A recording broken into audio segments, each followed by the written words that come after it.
Halo, assalamualaikum warahmatullahi wabarakatuh. Teman-teman, jumpa kembali dengan kami Atrivi ya.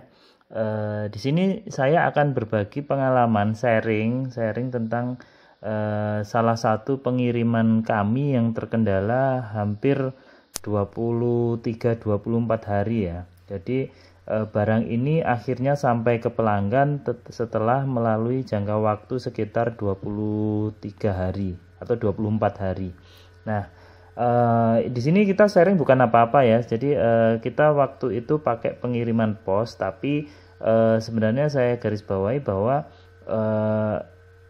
pengiriman pos tingkat keberhasilannya selama ini kami sangat bagus. Jadi tingkat keberhasilan pengiriman pos kami hampir 98% sesuai di video-video sebelumnya. Tapi ini ada satu pengiriman yang saya sharing ke teman-teman sehingga teman-teman bisa sehingga saya bisa berbagi tips-tipsnya jika mengalami kendala-kendala seperti yang kami alami kan gitu.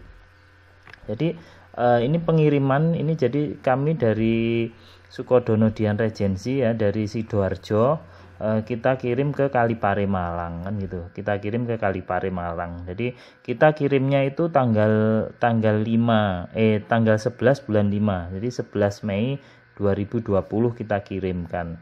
Nah, kemudian biasanya kalau pengiriman ke luar daerah gitu kita biasanya pengiriman kami itu memakan waktu 1 sampai 2 hari kerja. Biasanya 1 hari 2 hari gitu sudah nyampe. Dan alhamdulillah selama ini hampir 97% pengiriman kami sukses seperti itu yang lewat pos gitu. Nah, nggak tahu ini satu ini ada sedikit kendala. Nah, kemudian tanggal 11 bulan 5 ini trackingnya kita kirimkan, malam itu langsung masuk ke hub Surabaya, kemudian langsung diteruskan ke kantor Antalan Malang ya kalau lihat trackingnya ya.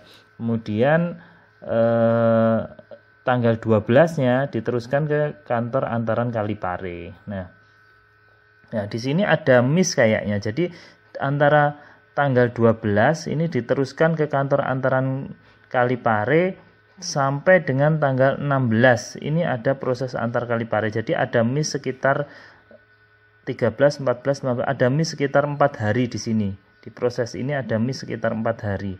Nah, ini selama tanggal 13-nya saya mulai komplain lewat web pos.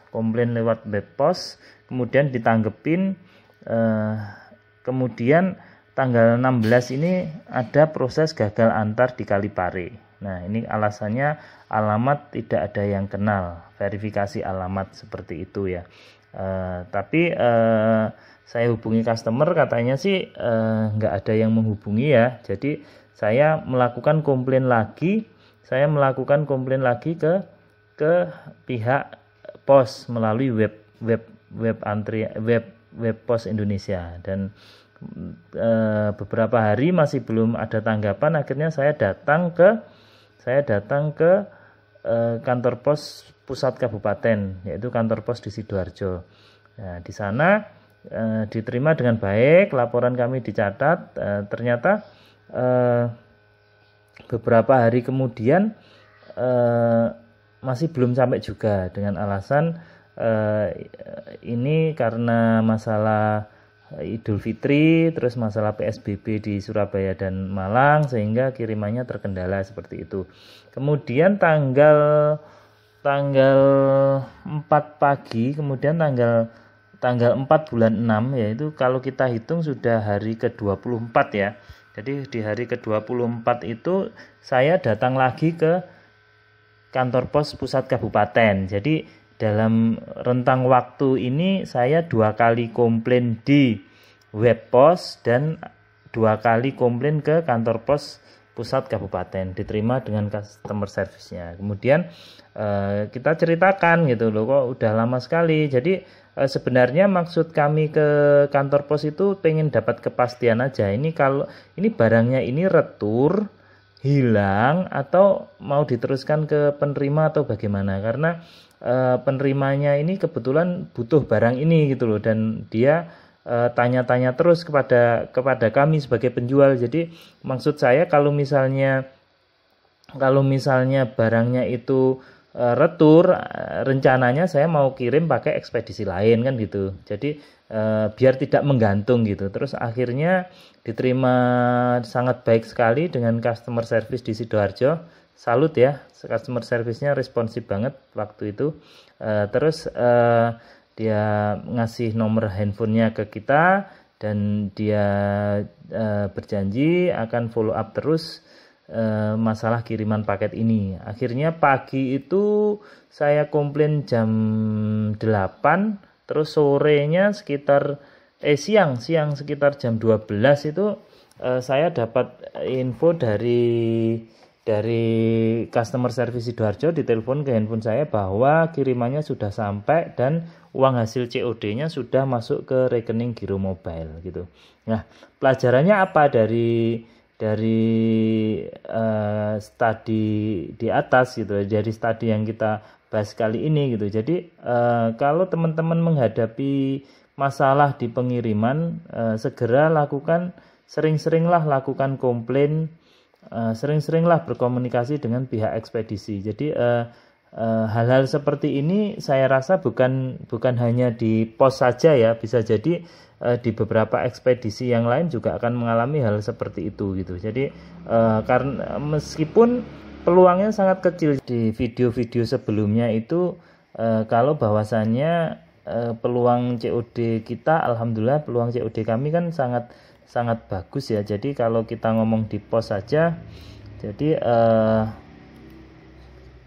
per hari ini 2 bulan ini kalau aplikasi pos kita, kalau kita nginduk di aplikasi pos ini, jadi saya sudah melakukan 68 selama 2 bulan ini, sudah melakukan 68 pengiriman yang sukses, 1 pengiriman yang gagal. Berarti kan tingkat berhasilnya sangat tinggi. Jadi 68 ini sukses, 1 ini gagal. Berarti tingkat keberhasilannya hampir 98% lebih. Ya, makanya untuk hal-hal seperti ini, seperti studi kasus kali ini, jadi kita harus sering-sering tracking. Jadi begitu trackingnya itu ada kendala, kita segera melaporkan kejadian-kejadian ini ke kantor pos kan gitu, biar nanti ada tindak lanjut. Jadi seperti kali ini saya sampai 2 kali datang ke kantor pos kabupaten dan 2 kali lapor di webnya kantor pos. Nah, banyak teman-teman sing tentu bertanya, loh, rugi dong kalau kita seperti itu. Nah, emang rugi waktu, tapi ini saya sebagai penjual ini emang itu konsekuensi kita gitu. Jadi kita harus sering-sering cek trackingnya, kalau ada apa-apa harus kooperatif sama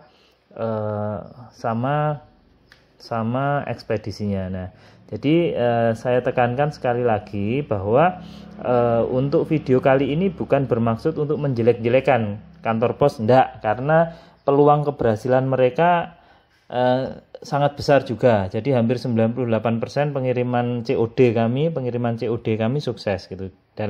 Kami cuma ingin mengedukasi ke teman-teman semua agar teman-teman rajin-rajin untuk melakukan tracking kiriman dan melakukan koordinasi dengan pihak-pihak terkait, dalam hal ini ekspedisi, agar pengiriman segera sampai ke pemesannya gitu. Mungkin itu aja sih kali ini yang pengen saya sharingkan. Mudah-mudahan bermanfaat. Sampai ketemu di video-video selanjutnya. Assalamualaikum warahmatullahi wabarakatuh.